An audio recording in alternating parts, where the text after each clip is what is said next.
জঙ্গলের ভেতরে একটি রেন্টাল হাউস। মাঝে মধ্যেই সেখানে গেস্ট আসতো থাকার জন্য, কিন্তু হঠাৎ করেই সেই রেন্টাল হাউসে এমন কিছু হয় যার জন্য অদ্ভুত কিছু মানুষ সেই রেন্টাল হাউসে আসতে থাকে, আর যারা সেই রেন্টাল হাউসটাকে কিনতে চায়। কেন? অন্যদিকে এক সিরিয়াল কিলার ধরা পড়ে অন্য একটি রেন্টাল হাউসে। তো এই দুটি ঘটনার মধ্যে সম্পর্ক কি, আর এরপরে কি বা হয়েছিল, সেটাই দেখানো হবে আজকের ভিডিওতে। আজ এক্সপ্লেন করতে যাচ্ছি 2024 সালে সদ্য মুক্তি পাওয়া Korean web series the frog season 1 এর পার্ট 1। তো hi guys, welcome to my channel ফিল্মের গল্প রিক্যাপ। এমন নতুন আর অসাধারণ সব মুভি আর ওয়েব সিরিজের এক্সপ্লেনেশন বাংলায় দেখতে চাইলে চ্যানেলটিকে সাবস্ক্রাইব করে রাখতে পারেন। ওয়েব সিরিজের শুরুতেই দেখা যায় ইউনকে, যে একটি রেন্টাল হাউস চালায়। তার রেন্টাল হাউসটা শহরের একদম শেষ প্রান্তে একটি জঙ্গলের ভেতরে। যারা একদম নিরিবিলি পরিবেশ পছন্দ করে, একা থাকতে চায় আর সময় কাটাতে চায় নিরিবিলি, তারা তার রেন্টাল হাউসটা খুবই পছন্দ করে। কিন্তু ইউন সবসময় গেস্ট অ্যালাউ করে না, কারণ সে একা মানুষ। পুরো রেন্টাল হাউসটা তাকে একাই সামলাতে হয়, তাই তার নিজের স্বাচ্ছন্দ্য অনুযায়ী সেই রেন্টাল হাউসটা চালায়। ইউনকে দেখা যায় একজন গেস্ট রেন্টাল হাউস থেকে চলে যাওয়ার পরে সেখানকার রেন্টাল হাউসের যত বেডশিট সবগুলো নিয়ে আসে একটি লন্ড্রির দোকানে, যেটা ছিল তার বন্ধু ইয়ংচিন। ইয়ন সেখানে যাওয়ার পরে ইয়ংচি বলতে থাকে, ভাবছি এই লন্ড্রির বিজনেসটা ছেড়ে দেব, এখানে তেমন লাভ হচ্ছে না, তোমার মতো একটা রেন্টাল হাউস খুলে ফেলবো। এখানে দেখা যায় তার আরও এক বন্ধু চলে আসে, জিহান। জিহানও একটি রেন্টাল হাউস চালায়, কিন্তু সেটা শহরের মাঝে। এদিকে তারা কথা বলছিল, জঙ্গলের মাঝে তারা একটি শেয়াল দেখতে পেয়েছিল। তখনই জিহান ইউনকে বলে, তোমার রেন্টাল হাউসটা কিছুদিন বন্ধ রাখা দরকার, কারণ সেটা জঙ্গলের ওই দিকে। আর যেহেতু শেয়াল পাওয়া গেছে, যদি কোনো গেস্টের উপরে আক্রমণ করে বা তোমার উপরেই আক্রমণ করলো, তো আমার মনে হচ্ছে কিছুদিন বন্ধ রাখা উচিত। ইউন ভাবতে থাকে। এরপরেই জিহান আর ইউনের রেন্টাল হাউসে চলে আসে। সেখানে ইউন তার সুইমিং পুলটা পরিষ্কার করছিল। জিহান বলে, এসব বাদ দাও, সবার সুইমিং পুল পছন্দ হয় না, আর যেহেতু আশেপাশে শিয়াল ঘোরাফেরা করছে, তাই সুইমিং পুলে পানি না দেয়াই ভালো, এতে যে কোনো গেস্টের উপরে আক্রমণ হতে পারে। তুমি এর চেয়ে বরং অনলাইনে একটা ওয়েবসাইট খুলে ফেলো, তাতে তোমার রেন্টাল হাউসের কাস্টমার বেশি আসবে। কিন্তু ইউন বলে, আমার কাস্টমার দরকার নেই, এমনিতেও আমি বেশি কাস্টমার হ্যান্ডেল করতে পারি না। আর জিহানের কথা শুনে ইয়ন সুইমিং পুল পরিষ্কার করা বন্ধ করে দেয় এবং সেটা ক্লোজ করে দেয়। অর্থাৎ যারা এখন রেন্টাল হাউসে থাকবে তারা সুইমিং পুলের সুবিধাটা পাবে না। এদিকে জিউনকে দেখা যায় যে তার হাজবেন্ডের সাথে কথা বলছিল তাদের মেয়ের ব্যাপারে। তার হাজবেন্ড তাকে মনে করিয়ে দেয় সে আজকে নতুন কাজে জয়েন করছে, সেখানে যেন সে একটু কাজ কম করে এবং তার নিজের শরীরের দিকে যত্ন নেয়। জিউনকে দেখা যায় সেখান থেকে পুলিশ স্টেশন আসতে, কিন্তু পুলিশ স্টেশনের ভেতরে কেউ ছিল না। সে আশপাশটায় তাকিয়ে দেখে, ঠিক তখন একজন পুলিশ অফিসার আসে। জিউন বলে, পুলিশ স্টেশনকে কখনো খালি রাখতে নেই। সেই পুলিশ অফিসার বলে, আমি একটু বাইরে গিয়েছিলাম, এখন বলুন। ঠিক তখনই সেই পুলিশ অফিসারের গার্লফ্রেন্ড তাকে কল করে, আর সে জিউনের কথা শোনা বাদ দিয়ে তার সাথে গল্প করতে শুরু করে। এটা দেখে রাগে জিউন সেখান থেকে চলে যায়। এরপরেই সাংজান নামের আরও একজন রেন্টাল হাউসের মালিককে দেখা যায়। তখন তার বন্ধু চৈ তাকে কল করে এবং তার দোকানে যেতে বলে। সেখানে আসলে তারা দুজন মিলে তার একটা আসবাবপত্র ঠিক করছিল। এরপরে তারা নুডলস খেতে শুরু করে। ঠিক তখনই চৈয়ের মা আসে এবং চৈকে বকাঝকা করতে থাকে, কারণ সেখানে সাংজানকে সে ঠান্ডা নুডলস খাওয়াচ্ছিল। সাংজান যখন তার রেন্টাল হাউসে চলে আসে, তখন দেখতে পায় তার স্ত্রী কিম ইতিমধ্যে সেখানে চলে আসে। আর রেন্টাল হাউসটা খালি রেখে চলে যাওয়ায় কিম একটু রাগ করে। তখনই সেখানে সাংজান সেই রেন্টাল হাউসে থাকা গেস্টদের সামলায়, তারা আসলে আজকে চেক আউট করে যাবে। গেস্টরা সেখান থেকে যাবার আগে সাংজান আর কিমকে বলে যায় যে তাদের সার্ভিস ভালো লেগেছে, আর সাংজানও খুশি হয়ে তাদের নতুন কয়েকটি টাওয়েল গিফট করে। এটা তাদের রেন্টাল হাউসের পক্ষ থেকে উপহার। এরপরেই আবার ইউনকে দেখা যায় যে গাড়ি নিয়ে কোথাও যাচ্ছিল। হঠাৎ করেই জঙ্গলের একটা রাস্তার মধ্যে দেখতে পায় একটি মেয়ে তার বাচ্চাকে নিয়ে গাড়ি নিয়ে কোথাও যাচ্ছিল, কিন্তু গাড়িটি রাস্তায় আটকে গিয়েছে। ইউন তাকে সাহায্য করে গাড়িটি সেখান থেকে বের করে দিতে। মেয়েটির নাম ছিল সিউন। ইউন সিউনকে বলে, আপনি এদিকে কোথায় যাচ্ছেন? এদিকে আর রাস্তা নেই, শুধুমাত্র জঙ্গল, আপনি চাইলে অন্যদিকে চলে যেতে পারেন। সিউন তার ছেলেকে নিয়ে গাড়ি নিয়ে চলে যায় সেখান থেকে।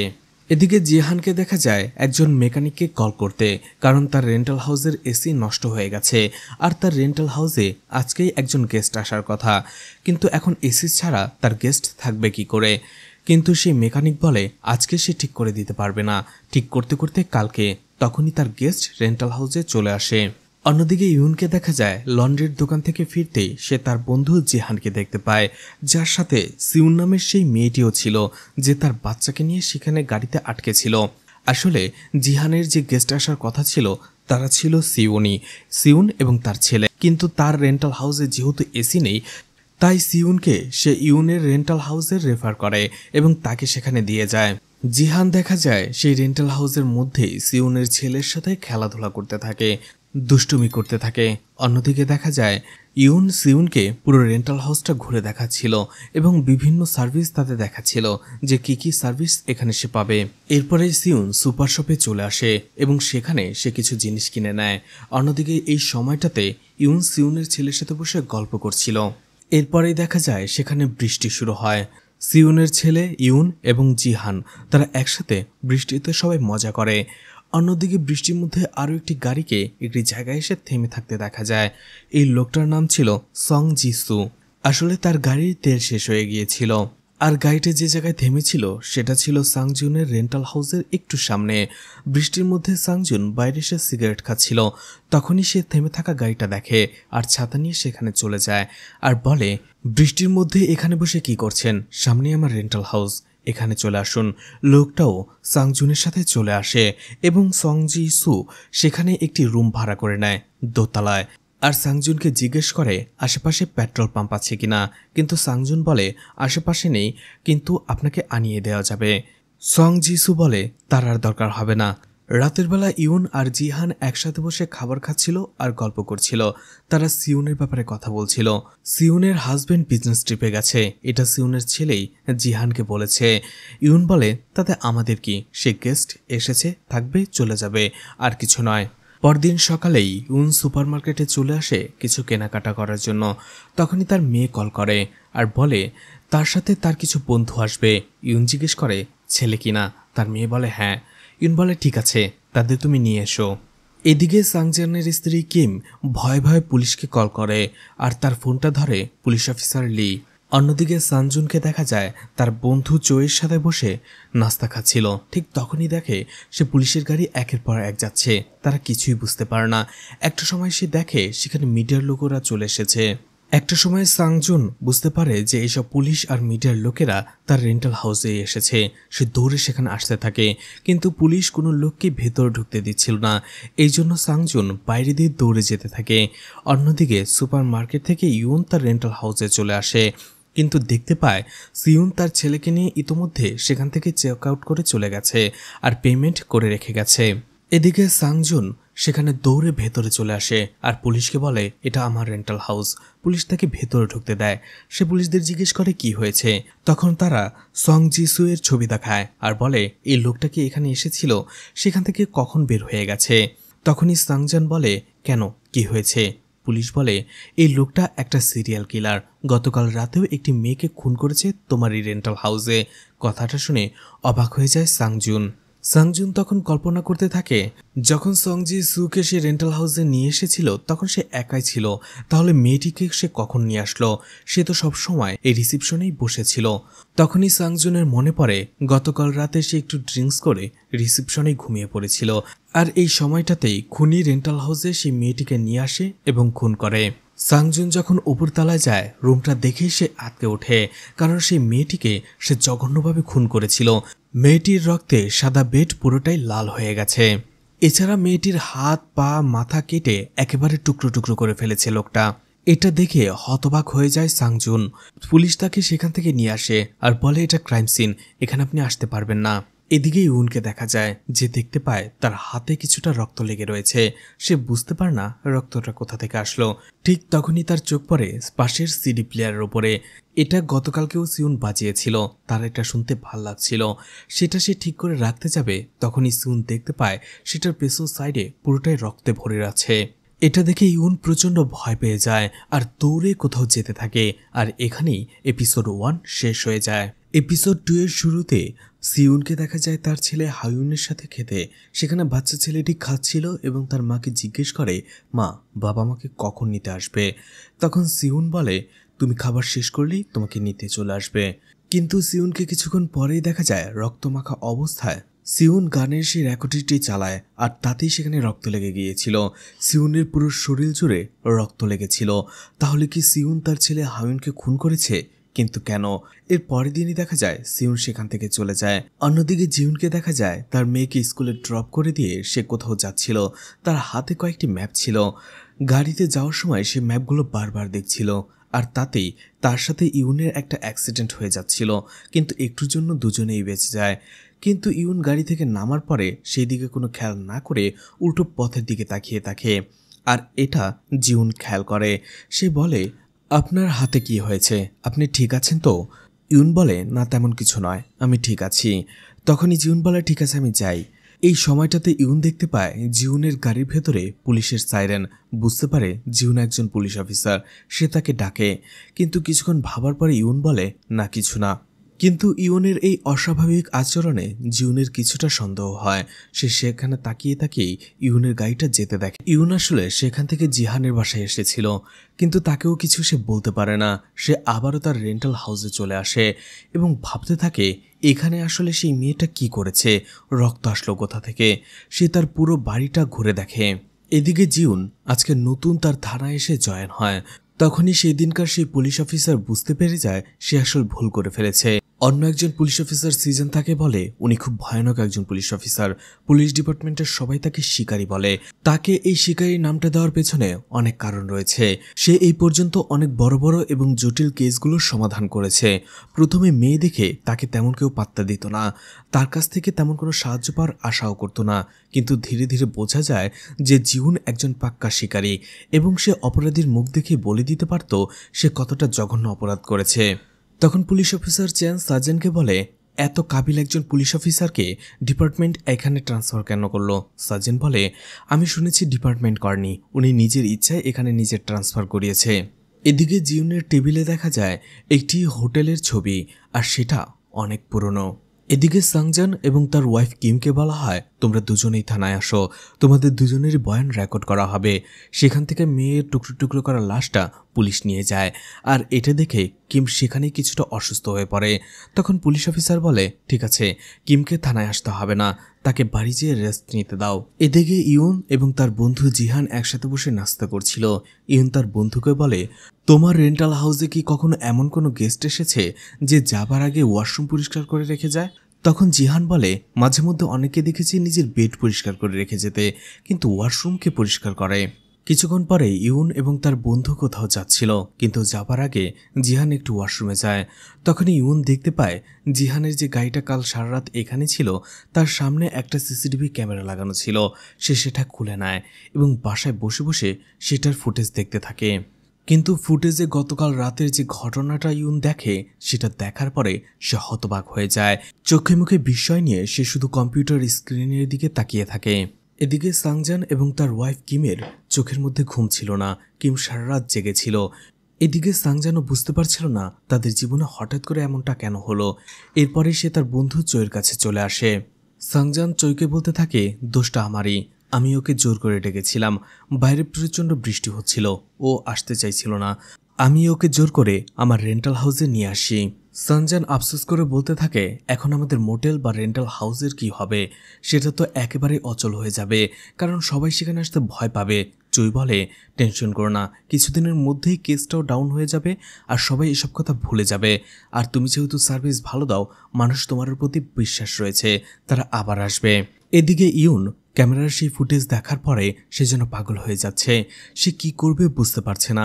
একবার ভাবে পুলিশকে কল দেবে, আবার নিজে নিজেই ভাবে সে যা দেখছে হয়তোবা তার যদি মনের ভুল হয়। সে যা ভাবছে সিউন কি সত্যি সেটা করেছে, আর যদি করে থাকে এরপরে কি হবে, তার রেন্টাল হাউসের কি হবে, আর সে যদি কাউকে জানিয়ে ফেলে এরপরে কি হবে সেটা ভেবেই ইউন পাগল হয়ে যাচ্ছিল। এরপরে সে তাড়াতাড়ি তার রেন্টাল হাউসে চলে যায় এবং সিউন যে রুমে ছিল সে রুমের বেডপত্র নিয়ে আবারও লন্ড্রিতে দিয়ে আসে। সেখানে ইউনের সেই লন্ড্রি বন্ধু বলে, কিন্তু এখানে তো একটু ভুল হয়েছে তোমার, তুমি প্রত্যেকবার 10টি টাউল দিয়ে যাও, কিন্তু এবার তো 8টাই রয়েছে। এটা শুনে ইউন একটু ঘাবড়ে যায় দৌড়ে আবারও তার মোটেলে চলে আসে আর সেই টাওয়াল দুটো খুঁজতে থাকে। অবশেষে সেই টাওয়ালটাকে বাইরে পড়ে থাকতে দেখে, কারণ সেখানকার থেকে একটা টাওয়াল দিয়ে সিওনের ছেলেকে বৃষ্টির মধ্যে শরীর মুছিয়ে দিয়েছিল। সেই টাওয়ালটা নিয়ে আবারও যখন লন্ড্রিতে যাবে ঠিক তখনই দরজায় কলিং বেল বাজে। ইউন একটু ভয় পেয়ে যায়। টাওয়ালটা লুকিয়ে রেখে দরজা খুলতেই দেখতে পায় পুলিশ অফিসার জিউন সেখানে এসেছিল। সে আসলে এই দিক দিয়েই যাচ্ছিল, একটু পানি খাওয়ার জন্য এসেছে। ইউন তাকে পানির বোতল দেয় এবং বলে, আমি পাশের থানায় নতুন জয়েন হয়েছি, আমি একজন পুলিশ অফিসার। কথাটা শুনে ইউন আবারও একটা মনমরা হয়ে যায়, কিছু একটা ভাবতে থাকে। সে আসলে সিউনের কথাই ভাবছিল। সে ভাবছিল যে সে কথাটা বলবে কি না, কিন্তু তারপরও সে কিছু না বলেই জিউনকে সেখান থেকে বিদায় করে দেয়। এরপরে সেই টাওয়ালটা নিয়ে জঙ্গলের ভেতরে চলে আসে, অর্থাৎ সেই টাওয়ালটা সে লুকিয়ে ফেলবে। এদিকে সেই সিরিয়াল কিলিংয়ের কেসটা নিয়ে একেবারে চারপাশে হইচই পড়ে যায়। ইয়ংচানের মোটেল সহ সব জায়গায় সেই বিষয়গুলো উল্লেখ করা হয়, যার ফলে ইয়ংচানের মোটেলটা একেবারে সবার নজরদারিতে চলে আসে। এদিকে দিনের পর দিন চলে যায়, ইয়ং শুধু সেই ঘটনাটা ভুলতে থাকে। সে আসলে ভাবছে, সে যেটা ভাবছে সেটা আসলেই তার মনের ভুল। এরকম যদি কিছু হয়েই থাকতো তাহলে নিশ্চয়ই পুলিশ এখানে আসতো ইনকোয়ারি করতে। যেহেতু এই ধরনের কিছুই হয়নি, তার মানে সে যেটা ভেবেছিল সেটা শুধুমাত্র তার একটা কল্পনা মাত্র। এদিকে সাংজানের মোটেলে হয়ে যাওয়া সেই সিরিয়াল কিলিংয়ের কেস নিয়ে মিডিয়ায় সেই মোটেলটার ব্যাপারে এমনভাবে লেখে যে মানুষ সেই মোটেলটার দিক থেকে মুখ ফিরিয়ে নেয়, যার ফলে একটা সময় তাদের মোটেলটা বাধ্য হয়ে বন্ধ করে দিতে হয়। তাই সাংজান এখন একটি কাঠকাটার কারখানায় কাজ করে আর তার ওয়াইফ কিম একটি রেস্টুরেন্টে কাজ করে। আর এভাবেই তাদের মধ্যে দিন দিন দূরত্ব বেড়ে যায়। সাংজান একটা সময় বলে, আমরা যদি মোটেলটা বিক্রি করে দিই তাহলে কেমন হবে, কিন্তু কিম বলে, না, মোটেলটা আমরা কখনোই বিক্রি করব না। সেই ঘটনার পরে মোটেল থেকে ইনকাম একদমই বন্ধ হয়ে গেছে। তারপর আবার মোটেলের লোন, অন্যদিকে ছেলেটা হাই স্কুলে চলে যাচ্ছে, খরচ বেড়ে যাচ্ছে। ইনকাম করার মধ্যে শুধু আমার ইনকামটাই, তোমারটা তো নামে মাত্র। মোটেলটাও বিক্রি করে দিলে আমাদের আর কোনো আশা থাকবে না। কিম তার হাজব্যান্ড সাংজুনকে অনেক কথা শোনায়। এতে রেগে যায় তার বন্ধু চই, বলে, তুমি এমনভাবে কথাগুলো বলছো যেন সেই দিনের ঘটনার পেছনে সাংজানেরই হাত রয়েছে। এতে সাংজান রেগে যায় এবং দুই বন্ধুর মধ্যেই ঝগড়া হয়। এরপরে সাংজান চলে আসে তার স্ত্রীর কাছে। কিম সেও রেগে গিয়ে তাকে অনেক কিছু বলে, হ্যাঁ, এই সব কিছু আমারই দোষ। কিম যখন সেখান থেকে চলে যায়, সাংজান আবারও তার মোটেলে চলে আসে আর বলে, এই মোটেলটাই আমার জীবনটাকে নরক করে ফেলেছে। এই জন্য পুরো মোটেলের ভেতরে সে ভাঙচুর করতে শুরু করে। সাংজান পাগলের মতো আচরণ করতে শুরু করে আর তার বন্ধু চুই এসে তাকে থামায়। এদিকে সেখানকার পুলিশ অফিসাররা সেই সিরিয়াল কিলিংটা নিয়ে কাজ করলেও তেমন কোনো উন্নতি করতে পারছিল না। কিন্তু সেখানে একজন মহিলা পুলিশ অফিসার ছিল, লি সেই কেসটা নিয়ে আলাদাভাবে ইনভেস্টিগেশন করে। লিকে তখন দেখা যায় সাংজানের সেই মোটেলের ছবিটা ঠিক একই রকমভাবে তার টেবিলের এক কোণায় সাজিয়ে রাখে। আর এটা দেখে বোঝাই যাচ্ছিল এই লি হচ্ছে জিয়ন। আর সাংজান আর কিংয়ের যে ঘটনাটা দেখানো হচ্ছে সেটা ছিল অতীতের ঘটনা, যেটা পুলিশ অফিসার জিউন যখন ইয়াং ছিল তখন সে ইনভেস্টিগেশন করেছিল। আর এখন ইউনের যে ঘটনাটা দেখানো হচ্ছে সেটা হচ্ছে বর্তমানের ঘটনা। এদিকে সাংজান তার স্ত্রীর বিরুদ্ধে গিয়ে সেই মোটেলটা বিক্রি করার সিদ্ধান্ত নেয় এবং সেটার একটা বিজ্ঞাপন দেয়।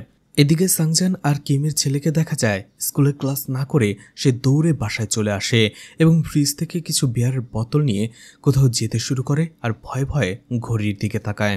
এদিকে আবারও বর্তমানের ঘটনা দেখানো হয়। ইউন এতদিনে সিউনের সেই ঘটনাটা ভুলেই গেছে। আর আজকে তার মেয়ে এবং তার মেয়ের বয়ফ্রেন্ড এবং তার বাবা মা ইউনের রেন্টাল হাউসে আসছে কয়েকদিন থাকার জন্য। আর এতে ইউনও বেশ খুশি। সে তার রেন্টাল হাউসটাকে বেশ পরিষ্কার পরিচ্ছন্ন করে রাখে। সে অপেক্ষা করছিল, কিন্তু হঠাৎ করে সেখানে একটি গাড়ি আসতে দেখে আর সেই গাড়ির ভেতরে ছিল সিউন। এটা দেখে আবারও ইউন অবাক হয়ে যায়। আর এখানেই এপিসোড 2 শেষ হয়ে যায়।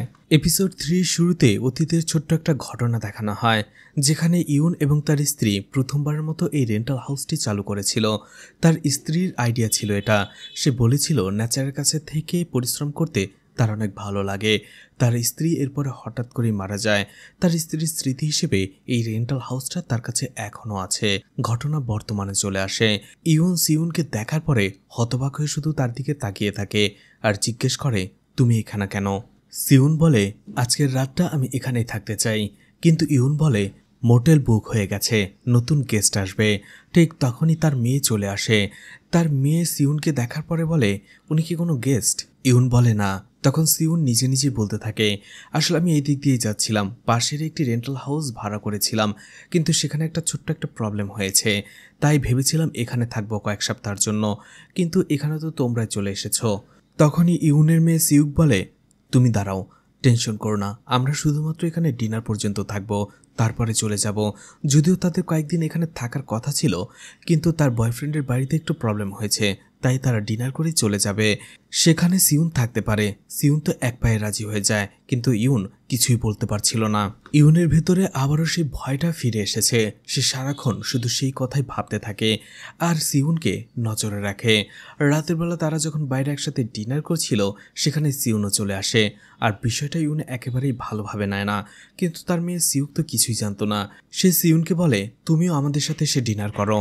রাতের বেলা ডিনার শেষে ইউনের মেয়ে সিউক যখন সেখান থেকে চলে যায়, তখন ইউনের ভয়টা আরও বেড়ে যায়। ইউন যখন সকালে ঘুম থেকে ওঠে, তখনই সে শুনতে পায় বাইরে কিছু ঘোরার শব্দ। দৌড়ে বাইরে চলে আসে আর সিউনকে দেখতে পায় কিছু একটা ঘুরতে। তখনই দৌড়ে যেয়ে সে সিউনকে জড়িয়ে ধরে, আর একটু পরেই সিউনের চোখের দিকে তাকাতেই সে ভয় পেয়ে যায়। তখনই দেখা যায় এটা ছিল ইউনের একটা দুঃস্বপ্ন। তারপরে ইউন দৌড়ে বাইরে চলে আসে, কিন্তু বাইরে আসার পরে সে কাউকেই দেখতে পায় না। এইবার ইউন সাহস করে সিউনকে তার ছেলের কথা জিজ্ঞেস করে, বলে, এর আগের বার তুমি যখন এখানে এসেছিলে তোমার সাথে তোমার ছেলে ছিল, এইবার সে কোথায়? সিউন বলে, কোথায়? আমার তো কোনো ছেলে ছিল না। এছাড়া সিউন আগের বার বলেছিল তার পানি দেখলে ভয় করে, সে কখনো সুইমিং পুলে নামে না, কিন্তু এবার দিব্যি দেখা যায় সে সাঁতার কাটে। এই সব কিছু দেখে ইউনের ভয়টা আরও বেড়ে যায়। এদিকে অতীতের ঘটনা দেখানো হয়, যেখানে কিম তার রেস্টুরেন্টে কাজ করছিল, কিন্তু সেখানে কাজ করতে যেয়ে সে লুকিয়ে একটু মদ খেয়ে ফেলে, আর এটা তার মালিক বুঝে যায় এবং তাকে সেখানে অনেক অপমান করে। কিমও তাকে সেখান থেকে কিছুটা কথা শুনিয়ে চলে আসে। এইদিকে 1 বছর হতে চলল সেই খুনের ঘটনার। সাংজান এবং কিং এখন দুজনেই চাইছে মোটেলটা বিক্রি করে দিতে। তার একজন ব্রোকারের সাথে কথা বলে, আর সেই ব্রোকার বলে যে এই মোটেলটা কিনতে চায় সেই মোটেলটা ভেঙে এখানে একটা সুপারমার্কেট করবে, আর এই জন্য সেখানেই সে জায়গার দামটা একটু কম বলে। তখন সাংজাং রাজি না হলেও কিম রাজি হয়ে যায়। কিমকে বাসায় আসার পরে খুশি দেখা যায়। সে বলে, এখন থেকে আমরা নতুনভাবে নতুন কিছু করার চেষ্টা করব, আর আমিও সেই ঘটনাটা ভুলে যাওয়ার চেষ্টা করব। এদিকে সাংজানও তার বন্ধু চোয়ের সাথে আড্ডা দেয় আর বলে হয়তোবা অনেকদিন বাদে তাদের ভাগ্যের চাকাটা আবারও ঘুরতে শুরু করবে। এদিকে রাতের বেলা কিম যখন ঘুমোচ্ছিল, হঠাৎ করেই আবারও সেই খুনের ঘটনা তার মনে পড়ে। সে দুঃস্বপ্ন দেখে যে তাদের বেডের মধ্যে রক্তের ছাপ, পুরোটা রক্তে ছেয়ে গেছে। সে দুঃস্বপ্ন দেখে জেগে ওঠে এবং আবারও নিজেকে শান্ত করে সেই মোটেলের কাছে চলে আসে। সে ভাবে মোটেল যেহেতু বিক্রি করতে হবে, সেটাকে পরিষ্কার পরিচ্ছন্ন করা দরকার। সে মোটেলে এসে সেটা পরিষ্কার করতেই থাকে, তখনই সেখান থেকে কিছু একটা আওয়াজ শুনতে পায়। একটা সময় দেখা যায় সেখান থেকে দৌড়ে কিছু বাচ্চা ছেলে বের হয়ে যায়, আর সবার শেষে তার ছেলে একটা মাতাল ছেলেকে নিয়ে সেখানে বাইরে বের হতে থাকে। তখনই সেখানে অ্যাম্বুলেন্স চলে আসে, আর অ্যাম্বুলেন্সের লোকেরা পুলিশকে খবর দেয়। আর সেখানে পুলিশ স্টেশনে তাদের জিজ্ঞাসাবাদ করা হয় যে তারা সেখানে যে আড্ডা দিচ্ছিল, এইরকম ঘুমের ওষুধ তারা কোথায় পেল, তারপরেও আবার কোনো প্রেসক্রিপশন ছাড়া। অন্যদিকে এতগুলো বিয়ারের বোতল। আসলে কিমের ছেলেকে তার স্কুলের বন্ধু এবং সহপাঠীরা তাদের সেই মোটেলের ঘটনার জন্য বুলি করত, আর একটা সময় তাকে কাজ দেওয়া হয় যে তাদের মোটেলে যেন তার বাসা থেকে বিয়ারের বোতল নিয়ে আসা হয়, তারা সেখানেই বসে নেশা করবে। আর কিমের ছেলেকেও তারা সেখানে জোর করে নেশা করায়, এতে সেখানেই সে অজ্ঞান হয়ে যায়। এদিকে স্কুলের সহপাঠীরা সব দোষ কিমের ছেলের উপরে দিয়ে দেয়। এই জন্য স্কুলের হেড সাংজানকে ডাকে, আর সবাই বলে সব দোষ তার ছেলের জন্যই তাদের ছেলের এই অবস্থা। এতে একটা সময় সাংজান রেগে যায় এবং সেখানেই হাতাহাতি করতে শুরু করে। আসলে সাংজান জানতো স্কুলের ছেলেরা তার ছেলের সাথে কি করত। এদিকে সাংজান স্কুলে যেয়ে যাদের উপরে হাতাহাতি করেছিল, সেই পরিবারই ছিল সেই বিল্ডারের ঘনিষ্ঠ আত্মীয়, যার ফলে সেই পরিবার বিল্ডারকে বলে দিয়েছিল সাংজানের মডেলটা না কেনার জন্য।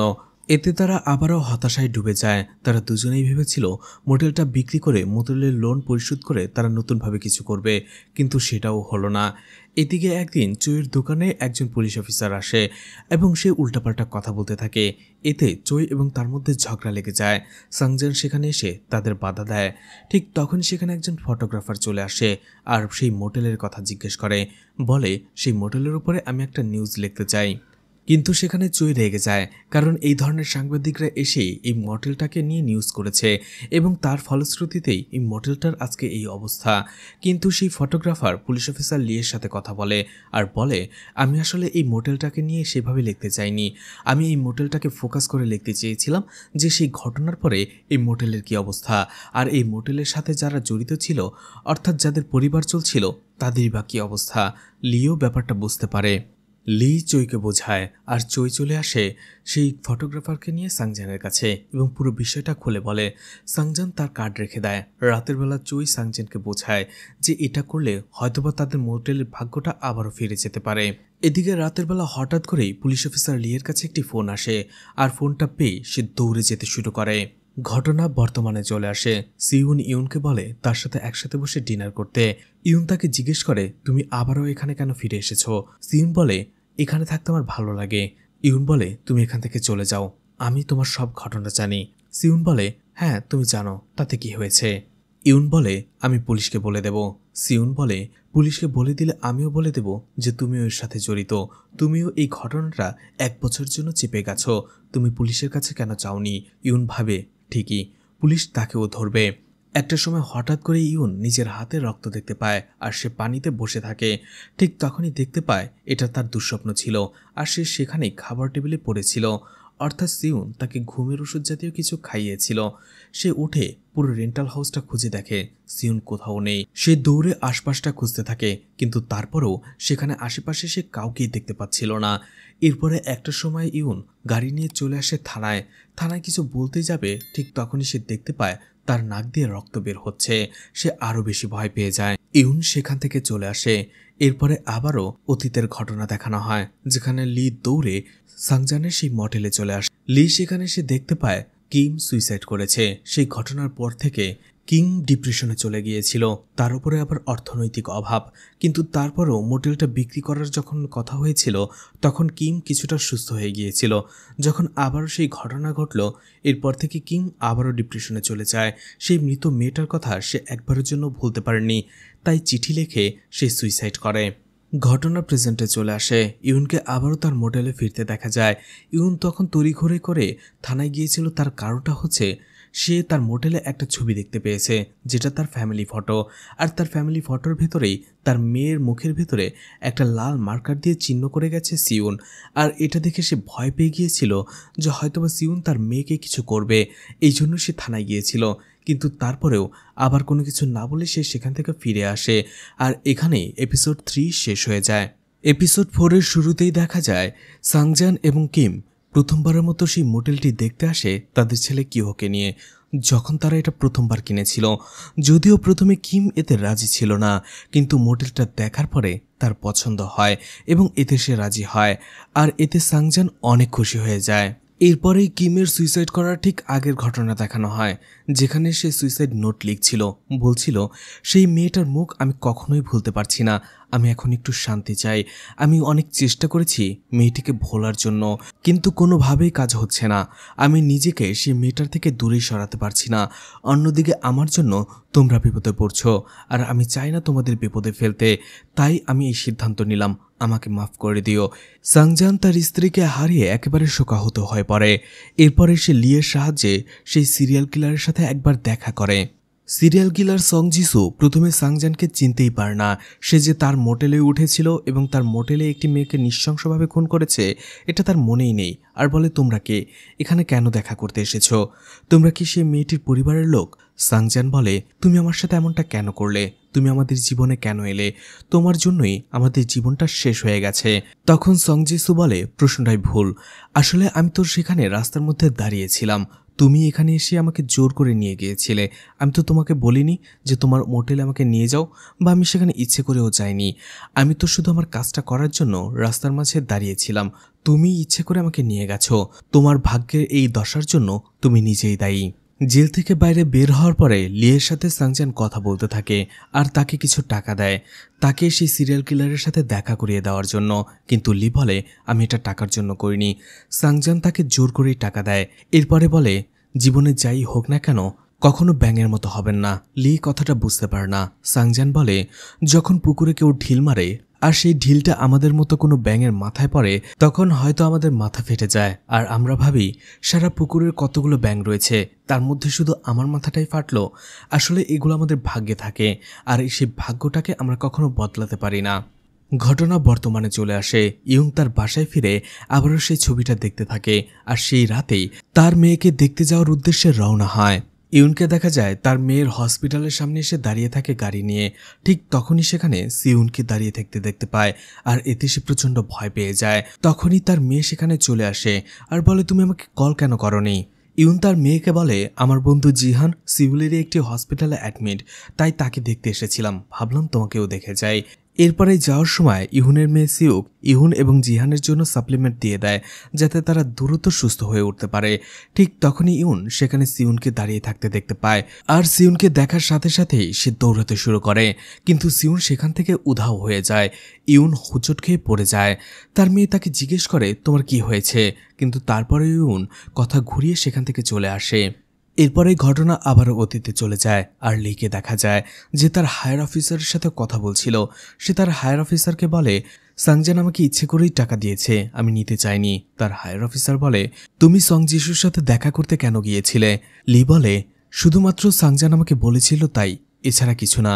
তখনই তার হায়ার অফিসার বলে, আমি তোমার ব্যাপারে সব জানি, তুমি স্পোর্টসে অনেক ভালো ছিলে, টপ করেছিলে, কিন্তু তারপরেও এই ছোটোখাটো পুলিশের চাকরি তুমি কেন নিলে? আসল কথা হচ্ছে ছোটবেলা থেকেই তোমার এই খুন খারাপি ভালো লাগে, অপরাধীদের ধরতে ভালো লাগে। ছোটবেলায় তুমি নিজের হাতে একজন সাইকেল চোরকে ধরিয়ে দিয়েছিলে, এরপরে আরও 2জন ডাকাতকেও ধরিয়ে দিয়েছিলে, কিন্তু সেখানে তুমি সবাইকে বলেছিলে জাস্ট তুমি এমনি কোইন্সিডেন্টলি এটা করে ফেলেছ, তুমি ইচ্ছে করে করনি। কিন্তু আমি জানি তোমার আসল রহস্যটা কি। তুমি এই ব্যাপারে অনেক বেশি পটু। তুমি মানুষের চেহারা দেখেই বলে দিতে পারো সে খুনি নাকি ভালো মানুষ। কিন্তু তারপরেও লি কোনো কথাই স্বীকার করে না আর বলে, আমি যেটা বলছি সেটাই সত্যি, আমি এই ধরনের কোনো কিছুই করতে চাইনি। তখনই সেই হায়ার অফিসার লিকে প্রস্তাব দেয় পুলিশ থেকে ক্রাইম ইউনিটে চলে আসার জন্য। এদিকে ঘটনা আবারও বর্তমানে চলে আসে। ইউনকে দেখা যায় সত্যি জিহানের সাথে একটি হসপিটালে দেখা করতে আসে। সে অসুস্থ ছিল আর সেখানে বসে তার সেই গেস্টের ব্যাপারে কথা বলে। তার মোটেলে সেই গেস্ট মেয়েটি এখনো যাচ্ছে না, সে আঁকড়ে পড়ে আছে।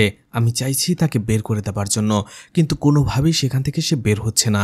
এদিকে ইউন কথা বলতে বলতেও সিউনকে কল্পনা করছিল আর সে কল্পনাতে দেখতে পায় জিহানকে সিউন সবার সামনেই সেখানে মেরে ফেলে। কল্পনা থেকে ফিরে ইউন আবারও তার বন্ধুর সাথে কথা বলতে থাকে, কিন্তু তার মোটেলের সেই গেস্টটা যে সিউন সেটা সে জিহানকে বলে না। জিহানকে বলে, এর আগের বছর তোমার মোটেলে যে গেস্টটা এসেছিল তার ফোন নম্বর আছে কিনা? জিহান বলে নেই, সে হয়তোবা অনলাইনে বুক করেছিল, তাই তার ফোন নাম্বারটা রাখা হয়নি। সিউন যখন জিহানের মোটেলে রুম বুক করেছিল তখন যে মেসেজটা পাঠিয়েছিল এবং টাকা পেমেন্ট করেছিল সেটারই মেসেজ ইউন দেখে আর সেখানে সে দেখতে পায় সিউন সেখানে তার নিজের নামে রুম বুক না করে তার ছোট্ট ছেলে হাসিউনের নামে রুম বুক করে।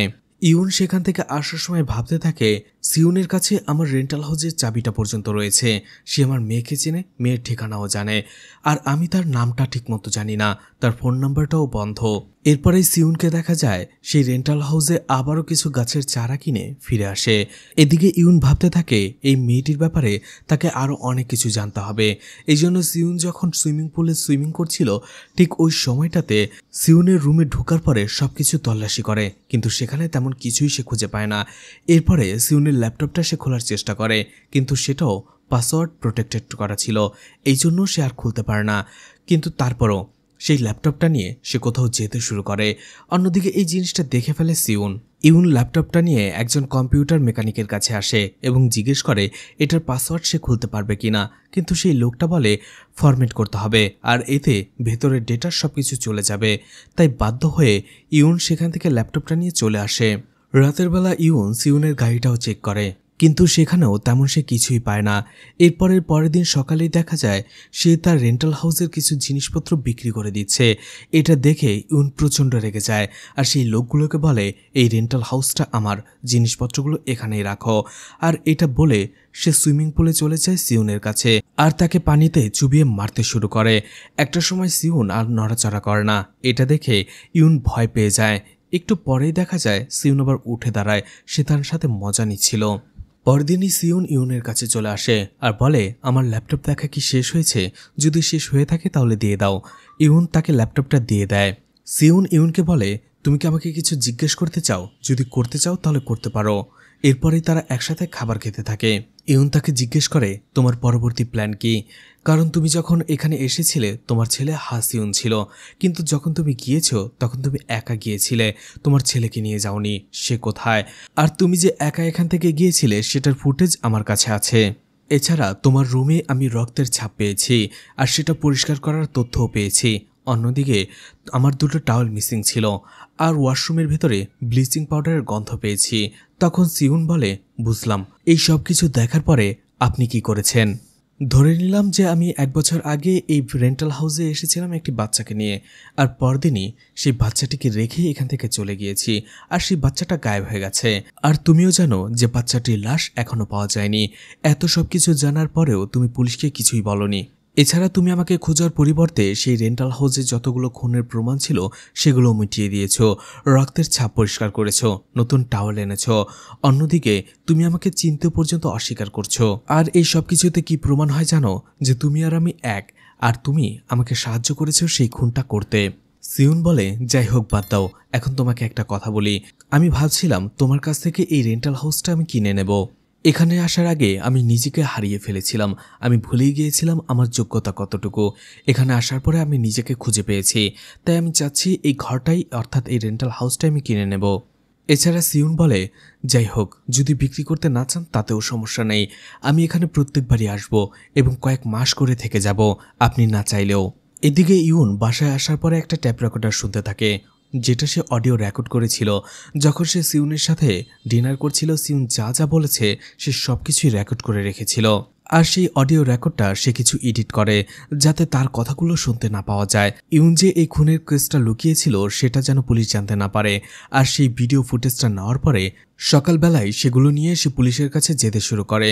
অন্যদিকে দূর থেকে এটা দেখতে পায় সিউন। সিউন বুঝতে পারে না সে এত সকালে কোথায় যাচ্ছে, কিন্তু হঠাৎ করেই তার চোখে কিছু একটা পড়ে। সেটা ছিল নতুন কেনা অডিও রেকর্ডারের প্যাকেট। সেটা কেনার ডেট দেখার পরে সিউন বুঝতে পেরে যায় গতকাল রাতে সে যা যা বলেছে ইউন সেগুলো রেকর্ড করেছে, এবং সেগুলো নিয়েই সে পুলিশ স্টেশনে গেছে। সেও দ্রুত যেতে শুরু করে। এদিকে ইউনকে দেখা যায় পুলিশ স্টেশনের সামনে এসে কিছুটা ভাবে, কি করবে সেটা ভাবতে থাকে। কিন্তু যখনই সে সিদ্ধান্ত নেয় পুলিশকে যে সে সবকিছু খুলে ফেলবে, ঠিক ওই সময়টাতে সিউন তার গাড়ি নিয়ে এসে সেখানে অ্যাক্সিডেন্ট করে। আর এখানে এপিসোড 4 শেষ হয়ে যায়। এই ওয়েব সিরিজের বাকি এপিসোডগুলো দ্বিতীয় পর্বে এক্সপ্লেন করা হবে। ভিডিওটি ভালো লাগলে আর দ্বিতীয় পর্ব দেখতে চাইলে কমেন্ট করে জানাতে পারেন। ভিডিওটি ভালো লাগলে লাইক, কমেন্ট, শেয়ার করে পাশে থাকতে পারেন। এছাড়া ভিডিওটি ভালো লাগলে চ্যানেলটিকে সাবস্ক্রাইব করে রাখতে পারেন।